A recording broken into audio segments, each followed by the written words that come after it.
Everyone, आज हम अपना मैथमेटिक्स का पहला टॉपिक नंबर सिस्टम डिस्कस करते हैं। इस बार हम क्या करेंगे, टाइप वाइज पूरा डिस्कशन करेंगे। काफ़ी दिन बाद वीडियो बना रहा हूं तो उसके लिए माफ़ी चाहूँगा, कुछ अर्जेंट वर्क की वजह से।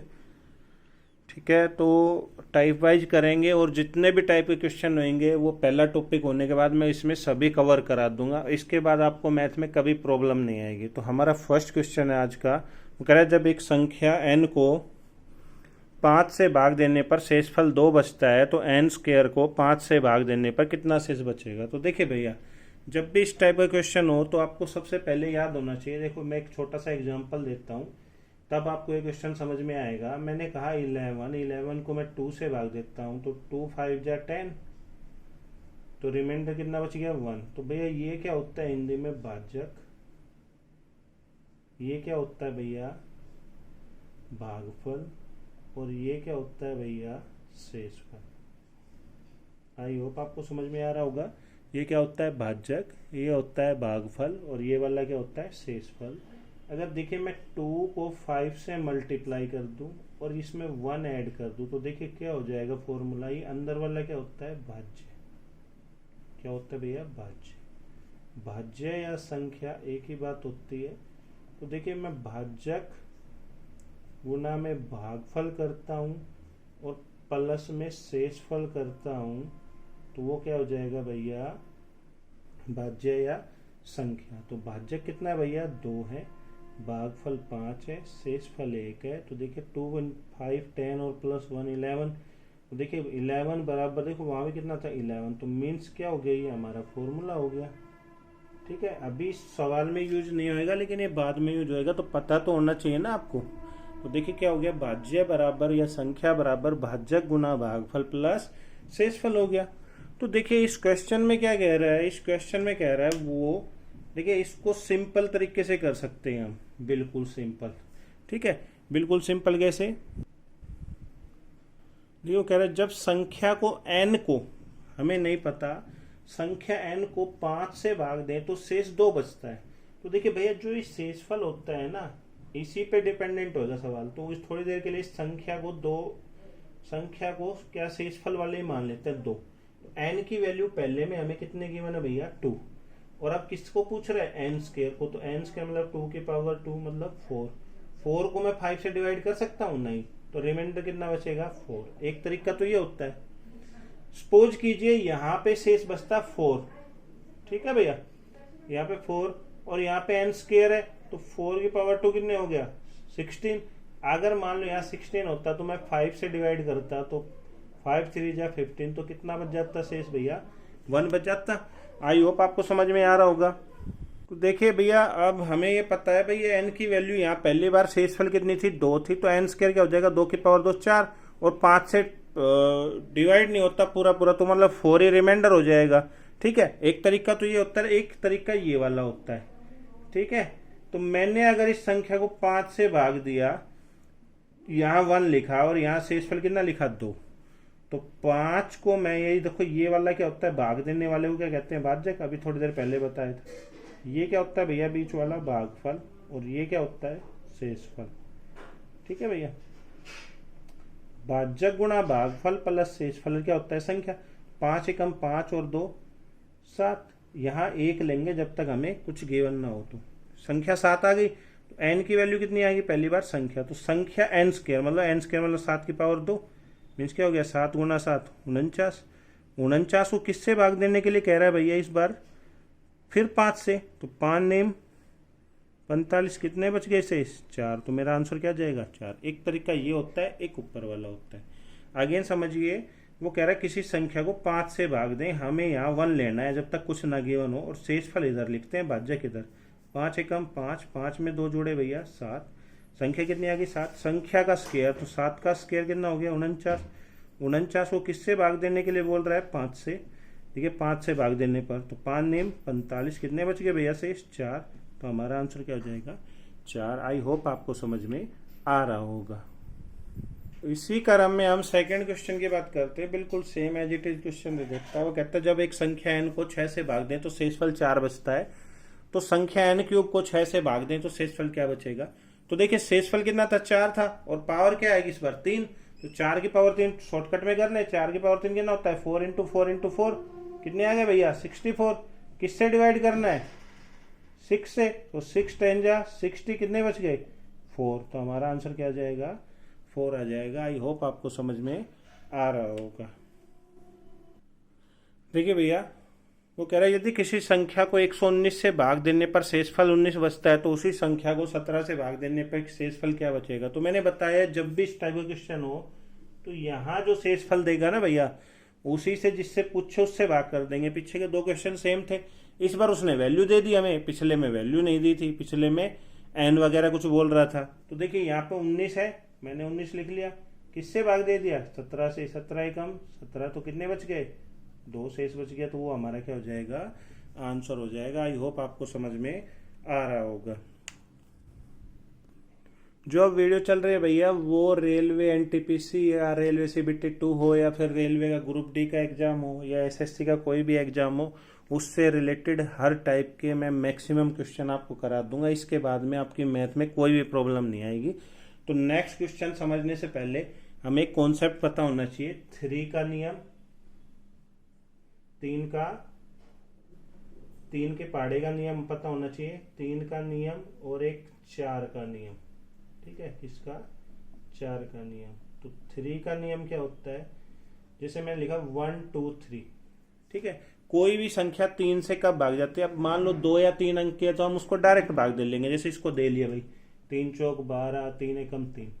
लेकिन अगर मान लो संख्या ऐसे है 1 2 3 3 2 1 ऐसे गिवन है, अब इससे भी बड़ी हो मान लो 10 अंकों की हो, फिर लिख दे अगेन 1 2 3 फिर 3 2 1। अब इतना टाइम तो होता नहीं कि मैं इसको बार बार 3 से डिवाइड करके देखूं।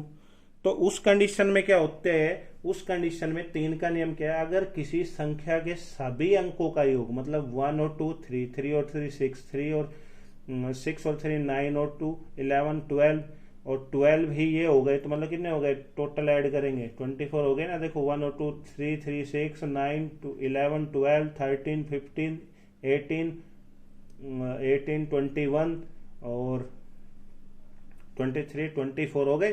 तो देखो 24 3 से डिवाइड हो रहा है ना भैया, तो इट मीन्स ये पूरी संख्या किससे डिवाइड हो जाएगी 3 से डिवाइड हो जाएगी।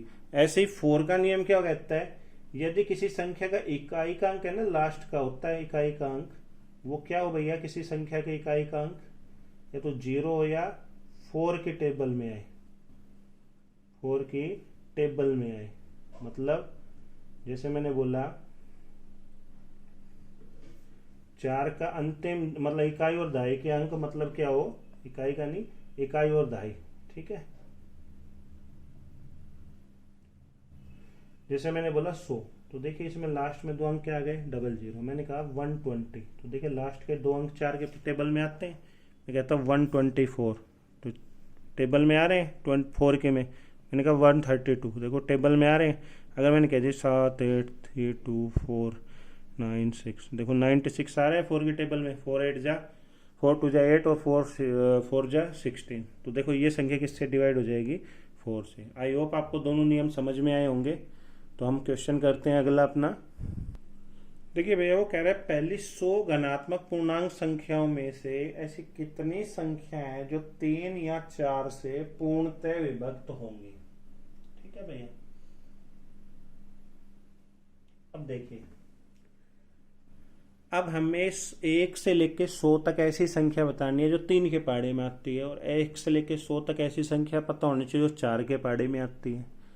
अगर यही क्वेश्चन ऐसे होता 3 और 4, ठीक है, तो 3 और 4 मतलब 3 और 4 का गुणा कितना हो जाता 12, और मैं इस 100 को किससे डिवाइड कर देता 12 8 96, तो हमारा आंसर कितना हो जाता 8। ठीक है भैया, कब हो जाता जब 3 और 4 होता, लेकिन उसने एक वर्ड दे दिया यहाँ पे क्या भैया या। ठीक है, तो तब उस सिचुएशन में क्या करेंगे, तो देखिए आप सबसे पहले मैं क्या करता हूं भाई, अगर मैं 3 के पाड़ा लेता हूं तो 33 या 99 होते हैं, मतलब 33 संख्या हो जाएंगी। तो सबसे पहले मैं इस 100 को 3 से डिवाइड करता हूं, तो 3 के पाड़े में 100 को डिवाइड करेंगे। वैसे तो डायरेक्ट करेंगे 3 तिया 9 3 तिया 9, लेकिन आपको लगता है कि भाई कोई प्रॉब्लम हो तो 3 तिया और 3 तिया 9, तो शेषफल तो हमें लेना नहीं, पूरी पूरी कितनी संख्या आएंगी, 3 से 33। और देखो 4 से कितनी आएंगे भैया, 100 को 4 से भाग देंगे तो कितनी आ जाएगी, 25 आ जाएंगी। कैसे भाई, 100 से 4 को भाग दिया, 4 दूनी 8, 4 पंजू 20, तो कट गया पूरा पूरा, तो कितनी बच गई, 25। ठीक है भैया। अब देखिए, अब हो सकता है भाई जो 3 से भी जा रही हो, 4 से भी जा रही हो, तो दोनों किससे जा सके भाई। अब देखो एक चीज देखिए, यहां पे कितनी संख्या है, 3 से 33, और यहाँ 4 से 25, तो इट मीन्स देखो 4 से तो 25 जाएगी।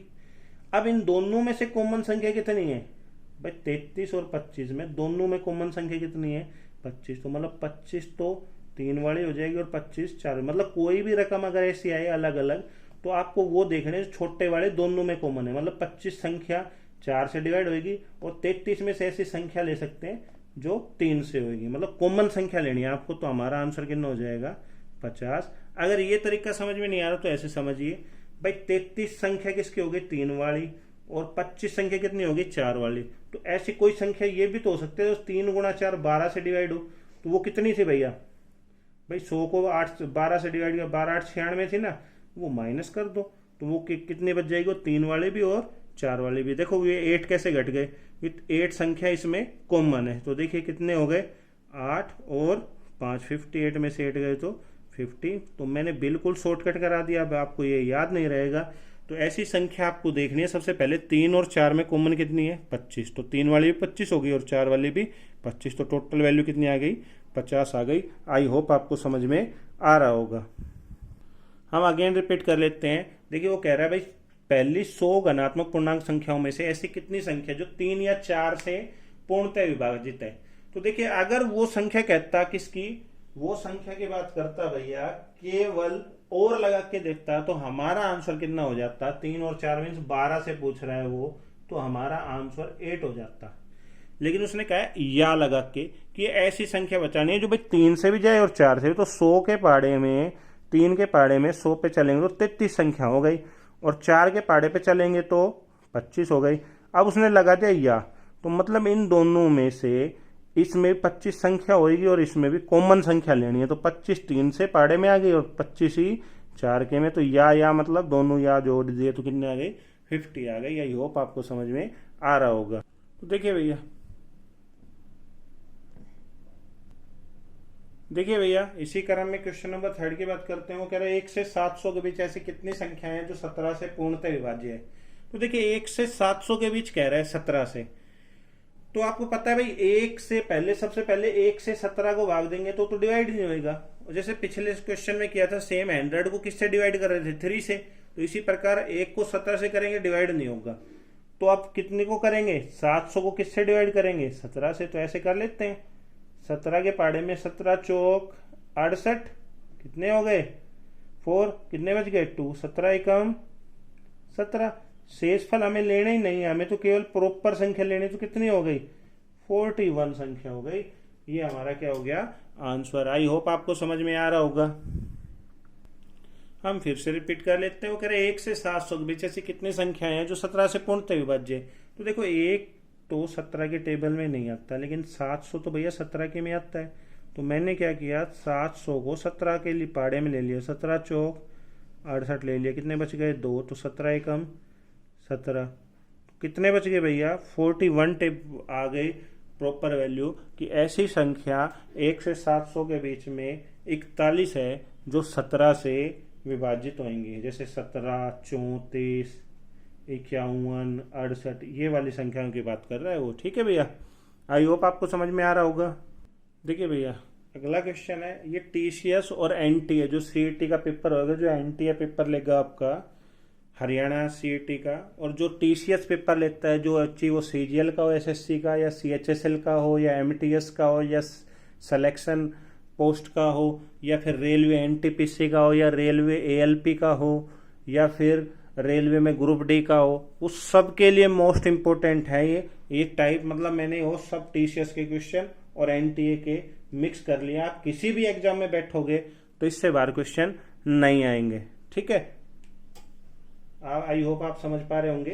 तो देखिए वो कह रहा है 19 की पावर 300 को 20 से विभाजित करने पर शेषफल क्या बचेगा। तो देखिए भैया, जब भी इस टाइप का क्वेश्चन हो तो पहले हम ये देखते हैं एक चीज कि मैंने यहाँ लिखा 6 और मैंने लिखा यहाँ 5 से भाग, ठीक है, देने पर शेषफल, ठीक है भैया। तो देखिए मैं इस 6 को 5 से डिवाइड कर सकता हूं, 5 1 जा 5, तो शेष कितना बच गया 1, ठीक है। अगर मैं कह देता 6 की पावर 2 को 5 से डिवाइड करने पर, तो 6 की पावर 2 कितना होता है 36, 5 से क्या 35, तो कितना हो गया रिमाइंडर 1, ठीक है। तो देखिए जब भी इस टाइप का क्वेश्चन होता है तो हमें क्या करना है, अब उसने आपको यहाँ पे उल्टा दे रखा है, बाहर 20 है और अंदर 19 है। तो देखिए जब इस टाइप का जब भी क्वेश्चन हो तो सबसे पहले आपको क्या देखना है, देखिए ये 20 से कितना कम है भैया, ये -1 कम है, आप उतना ही लिख देना, ठीक है। तो 20 से ये -1 कम है, लेकिन आपको ये पावर देखने की, ये पावर 2 के पाड़े में आती है या नहीं। तो 2 के पाड़े में आ रही है तो क्या हो जाएगी सम। तो मान लीजिए मैंने -1 की पावर 2 कर दी, तो -1 गुणा -1 क्या हो जाएगा प्लस का 1। तो मान लो कोई भी रकम है और उसकी पावर सम है, तो रकम का आंसर कैसा आएगा प्लस का, और कोई रकम है और वो पावर किसकी है विषम की, तो कैसा आएगा माइनस का आंसर आएगा। तो देखिए यहाँ पे 19 की पावर 300 को 20 से भाग दिया, तो देखिए 19 20 से कितना कम है -1 कम है भैया, और पावर कितनी है 300, तो 300 मतलब सम, तो पावर 300 मतलब +1 मेरा क्या हो जाएगा आंसर हो जाएगा। आई होप आप समझ पा रहे होंगे। इसी क्रम में मैं एक क्वेश्चन समझा देता हूं आपको। मैंने लिखा है यहाँ पे 18 की पावर 18 को 17 से भाग देने पर शेषफल क्या बचेगा, ठीक है भैया। अब आप समझिए इस 18 से ये 17 को डिवाइड करता हूं तो ये डिवाइड हो जाएगा प्रॉपरली, कितना बचा 1 बचा रिमाइंडर। तो 1 की पावर 18, 1 की पावर कुछ भी हो तो क्या आ जाता आंसर 1 आ जाता। अगर यहाँ बड़ा होगा तो प्लस का 1 ले लेंगे यहाँ पे देखो, और अगर छोटा होगा तो ये कितना कम है इससे -1, तो -1 की पावर सम हो गई, तो क्या हो गया प्लस का 1 आंसर आ गया। आई होप आप समझ पा रहे होंगे। चलो इसी क्रम में एक क्वेश्चन और करते हैं समझने के लिए। देखिए भैया वो कह रहा है 19 की पावर 19 को 20 से भाग देने पर शेषफल क्या बचेगा। तो देखिए ये 20 है ना, 20 से 19 कितना कम है -1 कम हो गया, ठीक है भाई। इससे छोटा है तो -1, अगर ये इससे यहाँ 21 होता तो प्लस का 1, और देखिए पावर कितनी आ गई 19, और पावर क्या है विषम, ठीक है। तो कितना बच जाएगा रिमाइंडर -1, तो -1 कभी भी आंसर नहीं होता, ठीक है। तो उस कंडीशन में क्या करेंगे, इस 20 को लेंगे और जो रिमाइंडर बचा ना उसमें से घटा देंगे, तो हमारा आंसर कितना बच जाएगा 19। आई होप आपको समझ में आ रहा होगा। इस क्वेश्चन में क्या था 19 था, 19 की पावर 300 था और 20 से डिवाइड कर रहे थे, तो ये -1 छोटा था इससे। भाई 20 से कितना छोटा है एक, ये इससे छोटा है तो माइनस की वैल्यू, ये इससे बड़ा होता है ये 19 तो प्लस की वैल्यू ले लेते हैं। मान लो ये 21 और यहाँ पे 20 होता तो ये +1 होता, और उसकी पावर कितनी कर देते फिर 300। समझ में आ रहा है ना। तो देखिए -1 हो गया ये, और पावर कितनी थी 300, 300 क्या होता है सम, तो प्लस का 1 आंसर। लेकिन अगर पावर विषम हो जाए तो सिचुएशन में -1, अब -1 आंसर नहीं हो सकता कभी भी, माइनस में वैल्यू आंसर नहीं होगी।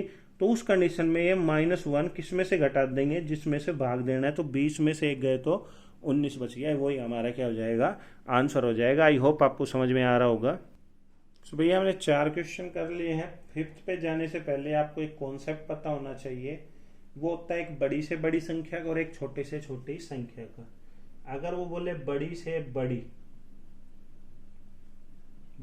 बड़ी संख्या बोले, और एक बोले छोटी से छोटी, दो चीजें होती है, एक बड़ी से बड़ी संख्या और एक छोटी से।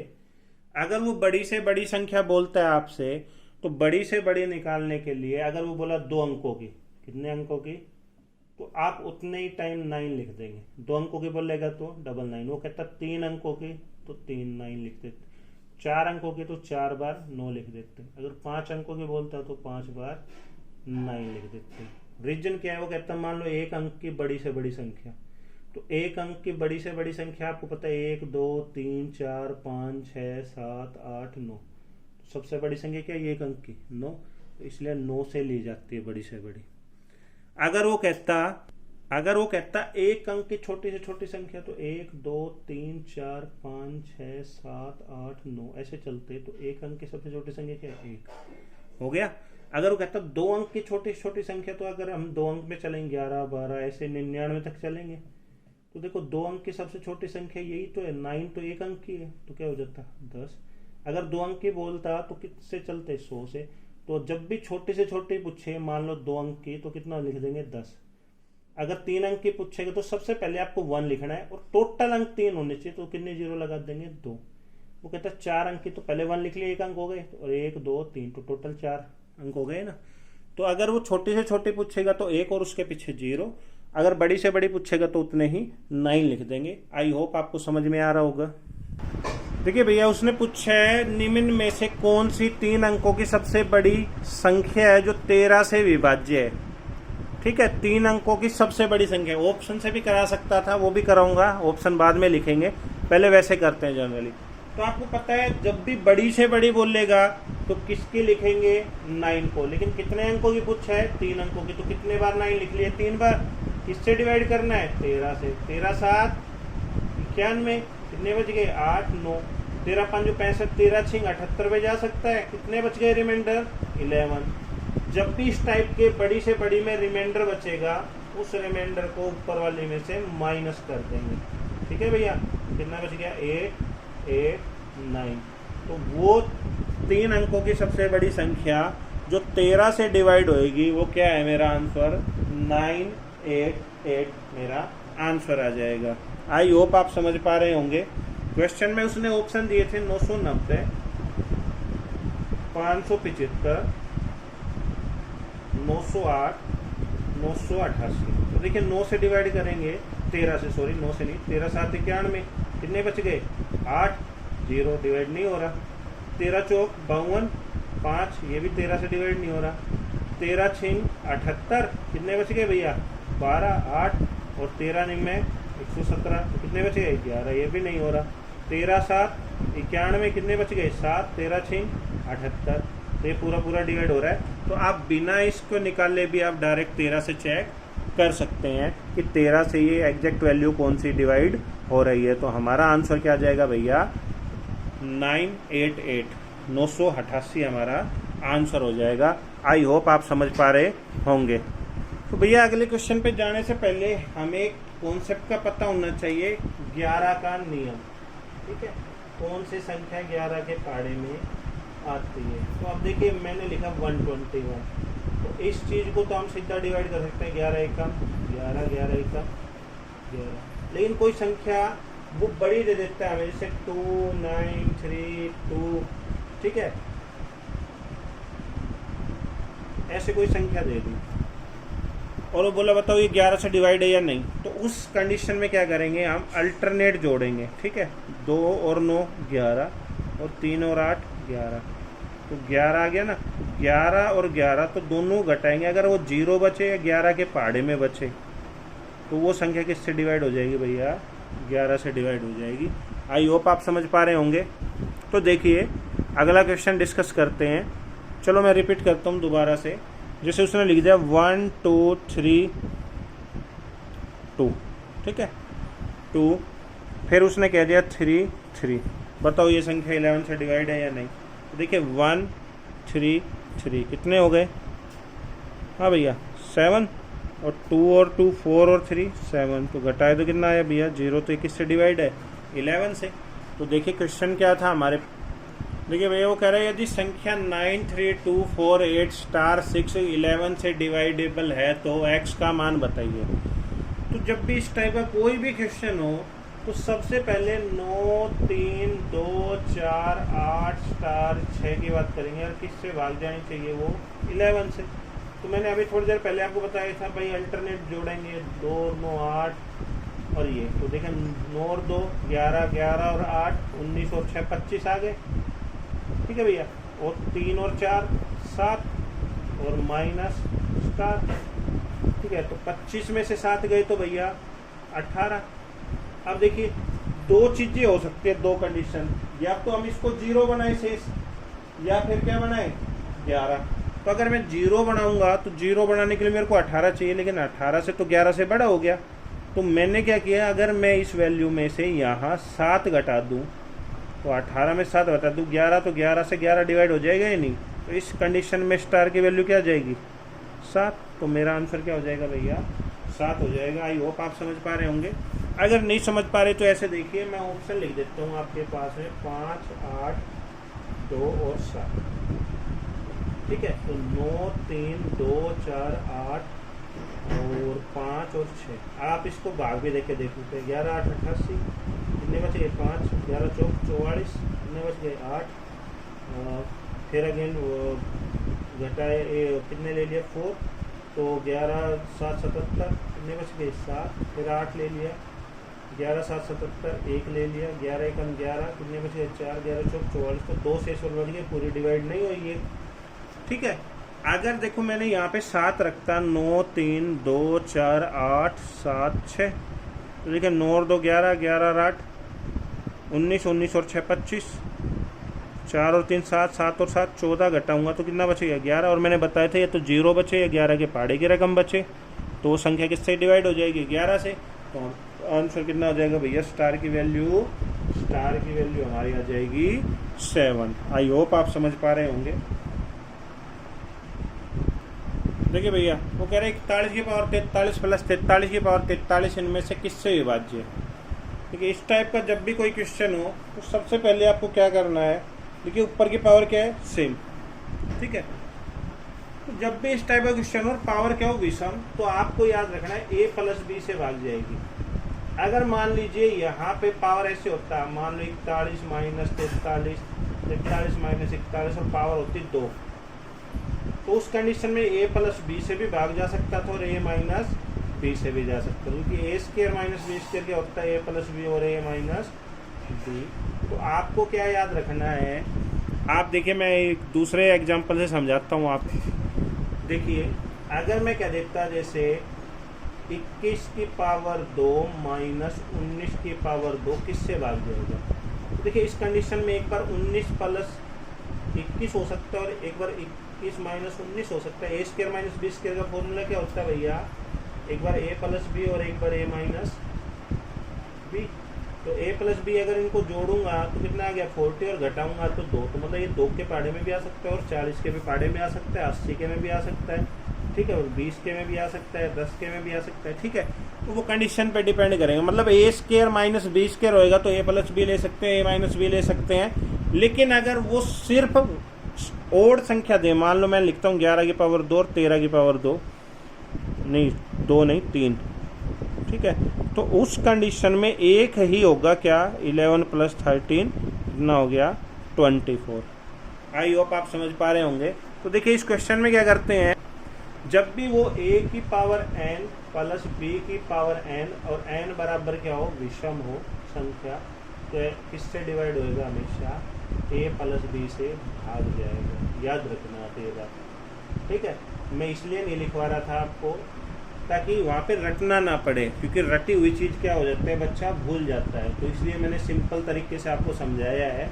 तो देखिए 41 की पावर 43 प्लस 43 की पावर 43 मीन्स क्या है, विषम है ऊपर की संख्या। तो a प्लस बी मतलब 41 प्लस 43 कितने हो गए भैया, 4 और 8, तो 84 आ गया। कहीं आपको ऑप्शन में दिख रहा है 84, ऑप्शन नंबर 4 में है, तो हमारा क्या आंसर हो जाएगा, 84 हो जाएगा। आई होप आपको समझ में आ रहा होगा। कह रहा है यदि p और q एक 2 अंक वाली संख्या है तो p q minus q p इनमें से किससे पूर्णतः विभक्त होगा। ठीक है भैया, तो देखिए इस कंडीशन में क्या होता है, जब भी कोई 2 अंकों की संख्या और उसका अंतर हो तो वैसे तो भैया वो हमेशा 9 से डिवाइड होता है, ये फिक्स है पैटर्न। लेकिन हम फिर भी एक कंडीशन के लिए एक नंबर ले लेते हैं। मैंने ले लिया, मान लो 4 और 2 ले लिया भैया। ठीक है, 4 और 2 लेता हूँ, 4 और 2 लेता हूँ। तो देखिए अगर मैं 4 को 2 से मल्टीप्लाई नहीं, अगर मैं 4 और 2 लेता हूँ तो 42 हो गई पहली संख्या। मतलब p की वैल्यू अगर मैंने 4 ली और q की 2 ली तो 42 हो गया। तो देखिए उसने क्या कहा, p q मतलब कितना आ गया, 42, और वो कह रहा है q p, तो कितना हो जाएगा भैया, 24 हो जाएगा ना, उल्टे बदलेंगे तो क्यू की वैल्यू 2 और पी की 4। 42 को मैं 24 में से माइनस करूंगा तो कितना बचेगा भैया 18। अब देखो 18 6 की टेबल में भी आता है और 9 की में भी आता है, पहले क्या दे रखा है 9, तो 9 आंसर हो गया। लेकिन हम सपोज करें आपको अभी डाउट है भाई 6 पे होता है, मैंने क्या किया अगेन मैंने 6 और 2 ले लिया, ठीक है भैया 6 और 2 लिया, पी की वैल्यू 6 और क्यू की 2 ली तो 62 हो गया और क्यू क्या हो गया 2 और 6, कितना बचा 12 में से 6 गए तो 6 और इसमें 5 में से 2 गए तो 3 तो 36 किससे डिवाइड हो रहा है 9 से और ये 6 से, ठीक है। चलो अगेन और कोई लेते हैं 82 ले लेते हैं और इसका उल्टा करेंगे तो 28, तो ये क्या हो गया 4 और ये कितना बच गया 54। फिर 9 से भी जाता है और 6 से, लेकिन बड़ी संख्या से करते हैं। आपको तो केवल एक नोट बना के याद रखना है क्या कि 2 अंकों वाली संख्या के अंकों का अंतर हमेशा 9 से भाग जाएगा। किससे भाग जाएगी इसी संख्या 9 से। आपको सोल्व करना ही नहीं था, ये मैंने आपके सेटिस्फिकेशन के लिए कराया कि भाई आपको ये ना लगे कि ये 9 तुक्का तो नहीं हो गया, ठीक है। तो क्वेश्चन में उसने संख्या नहीं दी, वो आपको दिग्भ्रमित करने के लिए कि आप कंफ्यूज हो, तो उसने पी क्या और क्यू पी दे दिया है। तो वो समझ लिए कोई भी संख्या अगर मान लो 12 है तो 12 का उल्टा 21 कर दिया उसने, तो उनका अंतर हमेशा किससे डिवाइड होएगा भैया 9 से होएगा। आई होप आपको समझ में आया होगा, मैंने पूरा कॉन्सेप्ट समझाया विद डिटेल। देखिए भैया अगले क्वेश्चन की बात करते हो, कह रहा है यदि n एक प्राकृत संख्या है तो n³ माइनस n हमेशा किससे विभाज्य है। तो देखिए भैया n की प्राकृत संख्या क्या होती है भैया, प्राकृत संख्या 1 2 3 और ऐसे मैं अनंत इन्फिनिटी तक चलूँ, मतलब हमें जहाँ से काउंट नहीं कर सकते अंत तक चले उसे इन्फिनिटी संख्या कहते हैं, मतलब इनफाइनाइट तक। वो क्या संख्या क्या लाती है, 1 से अगर काउंट करूँ तो प्राकृत संख्या। अगर मैं 0 से ले लूँ और यहाँ तक चलूँ तो ये क्या कहलाएगी पूर्ण, और ये क्या कहलाती है प्राकृत। आई होप आप समझ पा रहे होंगे। तो देखिए n³ माइनस n से डिवाइड होनी चाहिए, तो मैंने पहली कंडीशन में 1 लेता हूँ तो 1³ माइनस 1 1 माइनस 1 0, इससे तो कंडीशन नहीं निकली, मैंने n की वैल्यू 2 ले ली भैया। तो देखिए क्योंकि क्या बोल रहा है प्राकृत संख्या है, प्राकृत संख्या 2 की पावर 3 माइनस 2, 2 की पावर 3 मतलब 2 3 बार गुना, कितना हो गया भैया 8 माइनस 2 कितना आ गया 6, तो किससे डिवाइड है 6 से। अभी आपको सेटिस्फाई नहीं हो तो अगली क्वेश्चन देखिए, बोले n की वैल्यू मैंने 3 ले ली, तो 3 की पावर 3 माइनस n की वैल्यू 3, 3 की पावर 3 मतलब 3 बार 3 गुणा होकर कितना हो गया 27। मैं डायरेक्ट 27 भी लिख सकता हूँ, लेकिन आपको भाई 3 की पावर 3 मतलब 3 बार गुना है, माइनस 3 मतलब 24 किसके टेबल में आता है भाई, यहाँ पे ये 6 की में आ रहा था तो 8 की में तो नहीं आ रहा था ना, 4 की में आ रहा था, तो ये 24 किसके में आएगा 6 की में, तो हमारा आंसर क्या हो जाएगा 6 से डिवाइड होगी। आई होप आपको समझ में आ रहा होगा गाइस। तो गाइज मैं आपसे फिर कह रहा हूँ कि अगर आपने जो ये टॉपिक कराया है और वो आपने उसको अच्छी तरह समझ लिया तो आपको कोई प्रॉब्लम नहीं आएगी। नॉट ए सिंगल क्वेश्चन आपको स्किप करना पड़ेगा, एक भी क्वेश्चन स्किप नहीं करना पड़ेगा आपको एग्जाम में, अगर आप ध्यान से समझेंगे। मैं पूरा डिटेल्ड और पूरा कॉन्सेप्ट से आपको एक एक क्वेश्चन कराऊंगा, और चाहे वो सीईटी के लिए हो, हरियाणा के लिए, या फिर रेलवे के लिए हो, या फिर एसएससी के लिए हो। आई होप आप समझ पा रहे होंगे। जो ये 7 क्वेश्चन नंबर 10 था ना, फर्स्ट क्वेश्चन जैसा ही लगभग, वो कह रहा है एक संख्या को 7 से विभाजित करने पर 4 शेष बचता है, तो उसी संख्या के वर्ग को। तो भैया मैंने बताया था उस कॉन्सेप्ट में कि भाई वो जो संख्या बोलेगा ना शेष 4, तो 4 की पावर कितनी हो जाएगी, वर्ग बोल रहा है तो 16 को किससे डिवाइड करना है 7 से अगेन, तो 7 दूनी शेष कितना बच जाएगा भैया 2 बच जाएगा। आई होप आप समझ पा रहे होंगे। ये एनटीपीसी में आया था, इस बार जो एनटीपीसी हुआ है टायर 1 इसमें, तो हो सकता है फिर किसी पेपर में ये क्वेश्चन ये टाइप ये रिपीट हो जाए। तो आई होप आप समझ पा रहे होंगे। अगर वो क्यूब बोल देता तो 4 का क्यूब कर देते तो कितना हो जाता 64, और किससे डिवाइड कर दे 7 से 7 नहीं कर सकता। अब उस कंडीशन में कितना 6 बच जाता 1 बच जाता। आई होप आप समझ पा रहे होंगे। सो गाइज आज के लिए हम ये 10 ही क्वेश्चन करते हैं। तो इसमें काफ़ी लगभग 35 मिनट्स का वीडियो हो गया है, तो फिर आप इतना पढ़ नहीं पाओगे। अगेन नाइट तक फिर एक और वीडियो डालते हैं। Thank you guys and have a nice day. अगर आपको समझ में आ रहा है तो प्लीज़ लाइक कर दीजिए, और हो सके तो ज़्यादा से ज़्यादा शेयर कर दीजिए गाइज। अगर आप शेयर करेंगे तो थोड़ा सा हमारा भी मनोबल बढ़ेगा कि भाई हमारे सब्सक्राइबर बढ़ रहे हैं और लोगों को इंटरेस्ट आ रहा है हमारे वीडियो में। और अगर आपको अच्छा लग रहा है तो प्लीज़ लाइक तो करा कीजिए, ताकि पता लगे कि हाँ भाई कोई रिस्पॉन्स आ रहा है, हम कुछ मेहनत कर रहे हैं, तो मतलब ठीक डायरेक्शन में जा रहा है। अदरवाइज लाइक वगैरह का ऐसा कुछ सीन नहीं है, लेकिन इससे पता लगे कि हाँ किसी को समझ में आ रहा है, हमें ये पता लगे कि भाई कोई डाउट तो नहीं है। अगर कोई भी डाउट है इसके रिगार्डिंग, कुछ भी क्वेश्चन पूछना है तो कमेंट बॉक्स में आप कमेंट्स कर सकते हैं, मोस्ट वेलकम है। ठीक है, तो thank you guys and have a nice day.